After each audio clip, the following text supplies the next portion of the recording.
What up nerds, geeks, and collectors alike. Today we're taking a look at the Takara Tomy Transformers The Last Knight Leader Class Calibur Optimus Prime. And this guy is a heavy retool of the Transformers Age of Extinction Leader Class Optimus Prime, and unfortunately it did not live up to its Leader Class name due to the fact that it was inaccurate. It followed the trend of the concept art instead of the on-screen look. But here comes Takara Tomy a year after stepping up and took it upon themselves to make a more screen-accurate figure in terms of painting and sculpting. Unfortunately, this guy is very hard to come by due to the fact he is a Japan exclusive, which was a missed opportunity to mass produce and retail. And if they did, it would have been one of the most sought out figures in the premiere edition. I can say that Takara Tomy did a superb job in terms of remolding the figure into a more screen-accurate look and how we see him in Age of Extinction and in The Last Knight, compromising in areas that they can and of course trying their best. One of the selling points for me is the backside of the figure due to the fact that they removed that horrible kibble from the previous one, and the head sculpt.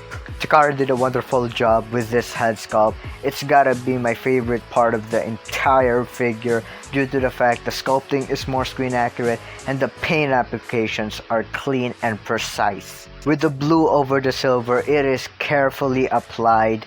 Little to no effect of bleeding whatsoever. From front to back, there are sculpts that you can admire and paint that you can admire. Coming back here to the front, there's a feature here that carries over from the MPM or Movie Masterpiece 04 Optimus Prime, which is something that Takara didn't really need to include, but they still did, showing that how much care and effort they put into remolding this figure into something that we really deserved. Here's Optimus Prime from faceplate to no faceplate. I just noticed what they did with the eyes, where they put some blue and where the eyes should really be, and some black to put some depth into it. Moving on to the chest, again with the painting and sculpting of this figure is really exquisite. Takara did a wonderful job in capturing his on-screen appearance in ways that they could compromise and integrate it into the figure, with the addition of the small Autobot logo, the mustard yellow, and of course the iconic red and blue Michael Bayish flames. And popping this up, there are more additional sculpt and more paint, more of that silver, and then some added mustard yellow.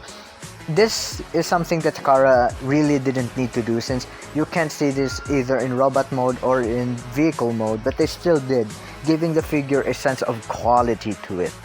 Moving on to his front skirt here, again with the silver, and this time his blue is more glossy. You can move this around, and the figure is covered in paint, but the paint is very durable, so you wouldn't have a hard time. I spent quite some time touching this figure and looking at it, admiring some additional detail, much like to his arms. I liked what they did with the shoulder pads, where it's made of blue plastic, so it wouldn't hinder the playability of losing paint. And I really love the paint applications here on the arm, and the sculpting is more movie accurate. It's the most movie accurate actually. Even the Last Knight Optimus Prime didn't have this mold on his arms, but that doesn't mean he wasn't screen accurate. He was accurate. Optimus Prime's arms became like this after getting his sword from Lockdown's ship. Moving on to the back, I really like what they did with the back. I really wanted to get rid of that kibble and some additional detail. The silver again overlapping, which was a trend with the Knight Optimus Prime. Here you can store his axe, which is an included accessory with the figure, and on the other side you can slot his sword in if it would. There we go. And here is Optimus Prime ready to fight. He has both his weapons at his back, which gives you a lot of cool poses to put him in, being equipped and making sure that these weapons go somewhere. And moving on to the legs, where he has this more accurate legs, some red here, and then again with the Michael Bayish flames, the mustard yellow, the silver, and the blue over it. At the back we have some truck kibble here, and some hollow bits due to transformation. Again, this figure may not be 100% accurate, but this is what Takara can do with the mold at the time. This figure is solid even though it's not too heavy or not too light, due to the fact majority of the joints are ratchet joints and some tight mushroom pegs and some tight hinges. The figure is made with good quality plastic, that's for sure, judging from the playability and due to the fact for having this guy for quite some time. Moving on to the accessories, we have a battle axe, his sword of judgment, and a shield. First of all, let's look at the battle axe, officially known as the Calibur axe. Again, with the paint, with the orange, with the yellow, and this gunmetal gray, which gives off the illusion that the axe is actually burning. You see this axe actually briefly in Dark of the Moon when Optimus fights Sentinel Prime, and the handle is detachable. Here is a close-up of the axe head, and that paint is something to admire for real. But unfortunately, the handle, I expected it to be gray because it looks like the staff that they're fighting over in the last night, which is not much of a bummer. You can put it in his hand the same way you put his weapons with the MPM-04, the same way you open the thumb and you slide it, clip it in, and then you move the thumb back. He holds it very well, actually. Moving on to the sword, also known as the Sword of Judgment, officially called. Takara didn't really hold back on this one either. Actually, they didn't really hold back. They gave us this movie accurate sword from the hilt, from the handle, from the blade itself, the red and blue, the sculpting and everything, the paint.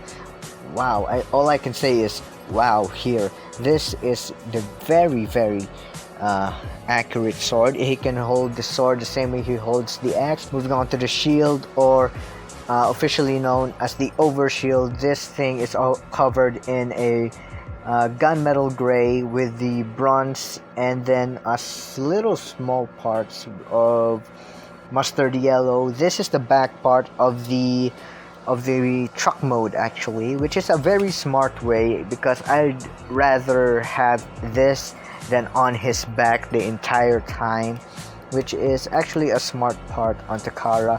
Here you slap this big peg on his arm. It's a little hard adjusting this due to the fact that it's so big, and sometimes you can't even hold it unless you actually gave him a position, which okay, there he goes, and it's actually pretty big and pretty heavy. You have to be picky with posing him. I just tend to put it behind him or just put it right beside him to when I display him. And there's actually another feature here where you put this peg on a previous leader class from the Revenge of the Fallen mold. You can actually give it to him. And here is the back part once more, storing the axe and then the sword, which I showed earlier, but you can actually put the shield here on his back, which isn't really a problem due to the fact that, again, most of the joints are ratchet joints. His elbows, his shoulders, his thighs, his knees, which really gives him the strength. Unfortunately, you cannot fit all three of these accessories, so if you either remove the shield or you remove the axe, because the Sword of Judgment will fit in there with the two. They actually don't have any clearance issues, just these two, just the axe or just the shield. And I often pick the shield to be the one that's not displayed, since you can actually just put it beside him. But for now, we're just gonna leave it at his back in order to show you that he can actually stand with it. His head can go left to right. Again, it's a ball joint. He can barely look up and then look down. His shoulder pads are on a double hinge, which actually helps a lot. It can go from the front, it can go to the back. Again, it's a hinge. He can actually, it's more for the transformation going forward. It can go that up, so it gives clearance to move his arms. His shoulders are on a ratchet joint, can rotate around. and then open up, and then mushroom pegs on the almost at the elbow, and then some ratchet joints, 90-degree bend, and then some swivel at the wrist. Same goes to the other hand, and then a waist swivel. His side skirts are on a double hinge again to give more clearance, more motion to that. Hinge, hinge, hinge, and another hinge. His feet can go up and then back, that high up, and actually that's pretty high if you think about it. And then he can do the splits that much. Actually, if he wait, yeah, he can actually do a perfect split. And then he has some mushroom pegs just above the knee, and then a bend and a small pivot, but it is hindered by the kibble right behind his feet here, which is unfortunate. And then I wouldn't consider this as a toe bend, more for the transformation. For size comparisons, here is beside the Transformers The Last Night Premier Edition Deluxe Class Bumblebee and Hot Rod, and here is with the Transformers The Last Night Premier Edition Voyager Class Hound, and then finally the Transformers The Last Night Premier Edition Leader Class Megatron. All I can say about the robot mode is that from sculpt to paint and to the entire mold, even though it's a retool, it's great. Definitely owns it. Now let's transform him into his truck mode, into a 2014 Western Star 5700. Excuse me while I play some music.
And here's Optimus Prime in his truck mode, his 2014 Western Star 5700.